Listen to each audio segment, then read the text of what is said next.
Greetings. Before I get started, I'm just letting you know I'm probably going to be drinking water during the video because I've had this thing with my throat. No idea why. It could be because it's cold. It could be because we've had between 5 and 8 inches of snow. I don't know. But if I need to go to water because my throat's messing up, I'll do it. Anyway, today I want to talk about something that probably a lot more people have than what is talked about, because it's one of those kind of things where, for the most part, you probably never mention it to almost anybody else. And you're not alone, because it probably took me a long while before I started to try to do something, but it wasn't necessarily for this. That sounds stupid. That's a stupid build-up, but let's just go with this. So there's this thing that's called musical tinnitus, also known as musical ear syndrome. I'm just telling you right now, along with the water, sometimes I'm going to say tinnitus. My mother was Southern, my grandmother was Southern, and that's just how we pronounce stuff. But I didn't find out until just before I decided to do this video that the medical people call it tinnitus. So I'm sorry, I may mix those up. Anyhow, basically it's the idea where you hear this rhythm or you hear songs in your mind all the time. Sometimes people think that it's something like an earworm. An earworm is where you hear a song and suddenly you're hearing that song all the time. The thing is, that's a temporary thing. It doesn't stick with you for a month or a year or a bunch of years. You may have other songs that pop in there every once in a while, but it's still an earworm. That's not something that stays all the time. In my case, I've been hearing this particular rhythm in my head for, goodness, at least 13 or 14 years.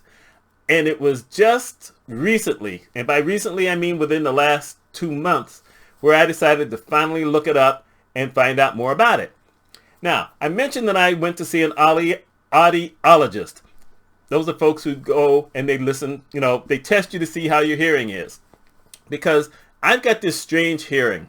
I can hear things that other people can't hear, but there's also things that I don't hear that other people hear. For instance, song lyrics. I have always had trouble identifying what someone is saying in a video or on a record. I know most of it, but there's always something that I don't hear and I don't understand. Whereas I can hear the train. We have a train. It's at least, 2 miles down the road, maybe 2.5. I can hear that at night. I can hear the traffic on the highway at night. I can hear this radiator or whatever it is. I think it's certain trucks that park at the Wegmans late at night. No one else can hear that. I mentioned these things. I can hear when snow falls on the ground.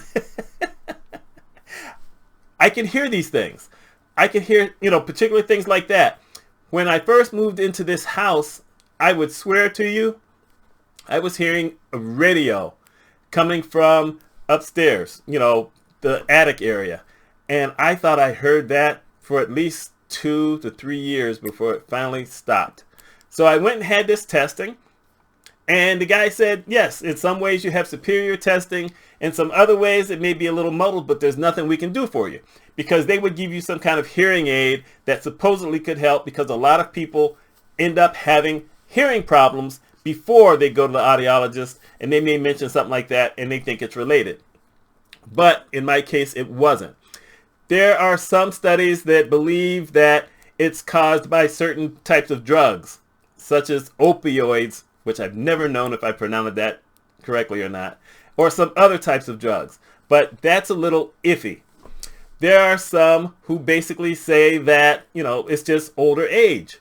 Well, I started getting this in my early 40s, so that doesn't fit.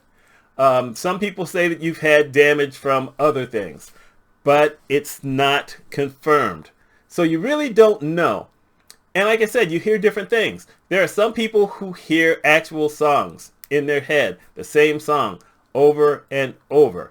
Or maybe you hear a certain sound over and over.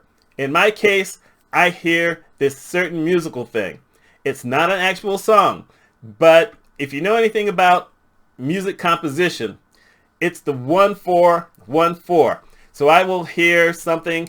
Okay, if you're familiar with the song Wipeout from way back in the 60s, I hear this like I hear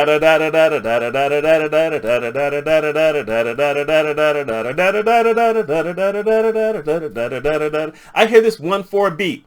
It never goes to 5 because that was traditional rock and roll back in the day. But I hear this all the time and it's irksome. Now, back in the early 2000s, what I could do is I could turn on a fan and didn't have to be on high. I would put it on medium and that would block out everything. And that was wonderful. And if I didn't have a fan but it was raining outside, I would open up the windows and the rain would end that. Well, that doesn't work anymore. The fan doesn't work. The rain doesn't work. I've gone on YouTube and I've played different types of sounds. By the way, these will work for some people. They just don't work for me. But I tried different types of sounds. They have, for instance, ambient background. So it can be like you're sitting in a coffee shop or you're sitting in a library and you just hear background noises. You could have a work sound where you hear different things. That doesn't work for me. You can try listening to different music. However, I have found that in general terms, not all music works for me. As much as I love piano music, and I played piano for decades, I cannot fall asleep to piano music. I can relax some, but I can't sleep with it. I wore earplugs once I started with using a CPAP, which basically helps you breathe during the night. You know, those suckers aren't quiet. Some are quieter than others. Mine is quieter than others because I have a BiPAP. But at a certain point, it was just too loud. So I started wearing earplugs. And I wore earplugs for maybe 4 or 5 years. And then I started hearing my heart beating really hard. And I thought it's just something wrong with me. I thought it was stress. And of course I had that, when my mother was here, but I also had that before then. So I stopped putting in the earplugs and that stopped the heart beating sound because I always wondered how come I only heard it at night. Well, that explained that. But I just had trouble. I tried a whole lot of different things. And it turns out there's only 2 things that work. One is if I put on someone talking. I can't have it loud. I can, have something in the background doing that. And the talking is dissonant enough so that it breaks through this other thing. So then it overcomes the sound that I hear. The problem with that is that no one wants to hear the same book every single time. Because I have audiobooks that go longer than that. And also sometimes if it gets really loud in there, like for instance, all of a sudden someone is yelling at someone else, which happens in audiobooks, then that gets irritating. I don't have any, I'll just say any real books where someone is always kind of talking the same way. They also have to have a little bit of personality because I have a couple of audiobooks to talk about financing and motivation, but that doesn't do it for me. It just doesn't work. It might work for other people. It doesn't work for me. What works for me is ambient music, but certain types of ambient music. For instance, I mentioned earlier, I can't listen to piano. I cannot listen to a guitar. I can't listen to a flute. I can't deal with that kind of thing.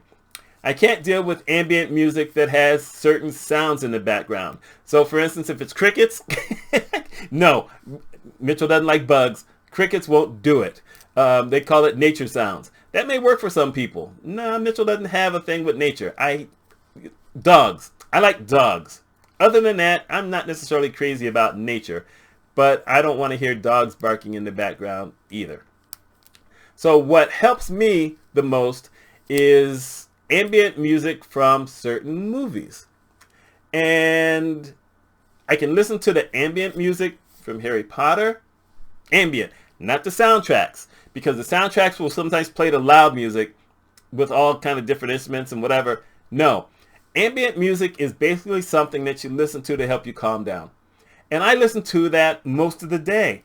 And I have found out that it's dissonant enough from the music I hear in my head or trying to play any other kind of music, that it just helps me get to sleep, helps me fall asleep, and it helps me stay asleep, except for those times where I wake up on my own, because I've always done that. So I do Harry Potter, I do Lord of the Rings, I do Narnia. Then I have just 2 piano things. Actually, just 1 piano thing and 1 that adds a little bit to it. The 1 piano thing I have is Armageddon's ambient music. And for those of you who've seen the movie, you're probably saying, how can you sleep to that? If you've ever paid attention to the soundtrack, you will find that there's certain periods where, yes, they're building up the tension, but then there's other parts where it's actually very calming. It's very relaxing. And it's not all piano most of the time. This particular track I got off of YouTube, Ambient Music from Armageddon, it's almost all piano. So that helps me. I usually start the night with that one. And the other one is Frozen. And part of it is piano, but then the rest of it is, instrumental.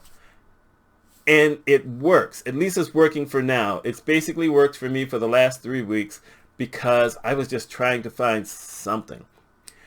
Overall, however, it seems that if you can find your sound, your noise, based on however it is, maybe you're one of those people who can listen to something really loud that overcomes everything else. Like I said, the fan was louder, but it wasn't super, super loud.